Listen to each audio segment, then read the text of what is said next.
Hi there, Tony Pacello with Meta Homes here. Hey, I hope this video finds you enjoying the beautiful Colorado summer. I just wanted to reach out as a resource to my clients and community in hopes to help you with your long-term and short-term real estate goals, and share a little bit about what the market's been doing this year, and give you some statistics to help guide your strategies, whether they be short-term or long-term. So typically from a seasonal perspective, we see the peak spring season kind of cap right around May, maybe into June timeframe. This year, we actually saw that spring season peak a little bit earlier, so late April into May timeframe, and then start to roll back, which is common seasonally into the slower summer months. From that peak time in April, in the spring season to now in the middle of July, we've seen the market roll back by about 1%. We are planning on seeing it roll back maybe another percent or so through August, which again is common. Year over year, although it has rolled back about a percent from peak time in the spring, year over year it actually has increased by about 3%, which is also common. So home values may not be increasing as significantly as they were from 2021 to 2022, et cetera, but those home values are still increasing, and people are seeing that return on their investment, which is always what we're trying to do, is build wealth through real estate. So from an inventory perspective, however, from the peak time in April to July, we've actually seen inventory increase by about 16%, relatively the same year over year, July of 23 to July of 24, about 15 to 16% increase in inventory as well.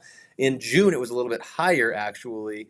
And we've actually seen the highest amount of inventory in about 10 years, since 2014. So, what does this mean for buyers? Well, with a higher amount of inventory, this means that buyers have a lot more selection, a lot more to choose from, and then can be a little bit more selective and choosy when it comes to the homes that they're looking for. Having said that, days on the MLS has not increased a ton, so that means that the homes that are attractive are going rather quickly. So, still means that buyers need to be prepared when they are going out and starting their home search, and pursuing the properties that they rather quickly as well. Um, from an interest rate perspective, the fact that they are able to flex a little bit more muscles, be a little bit more selective, and don't have as much competition out there, it is a great time to buy right now, because buyers can leverage things like 2-1 buy downs and have the sellers pay for that interest rate buy down, and then as those buy downs move for a couple years, they can refinance. It's a little bit more difficult and a little bit more challenging for those that might be waiting for interest rates to drop, because when those interest rates go down, home values, as we've seen, will continue to increase naturally.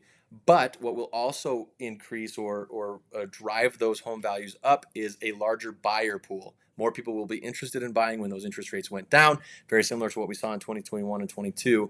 And it'll be more of a feeding frenzy challenge rather than an interest rate overcoming or interest rate challenge, which again, we combat those in the current market with things like 2-1 buy downs, things like that the sellers actually pay for on behalf of the buyer. So that's what that means for buyers. What does this mean for sellers? Well, as we had mentioned, inventory is higher. Buyers do have a little bit more options, and they are able to flex some more muscles when it comes to um, offer negotiations, offer strategy, etc. So, as a seller, we need to make sure that we are one of the better homes and better values in the neighborhood and on the market. So, one of the most attractive listings around. This means that things like cosmetic improvements, things like upgrades will need to be taken care of, or should be taken care of ahead of listing. That way, the home or lists a lot better, shows a lot better, and you want to also make sure that from an absorption rate perspective in your neighborhood, you are in that top 25, 30%, whatever your absorption rate percentage is. You're one of the better valued homes in the area, so that you're not sitting on the market month over month and starting to get that shop worn feeling with longer listings. So, it's all kind of property specific, it's all market specific, it's all neighborhood specific. I'm more than happy to talk a little bit more over coffee, or just over a phone call, regarding what that means for you particularly, whether your timeline is a month from now, a year from now, 10 years from now. more than happy to dive into these things a little bit more. But I just wanted to share this quick video, give you a little bit more information about the current market. I've shared some graphs with you regarding inventory year to date, as well as close price averages year to date.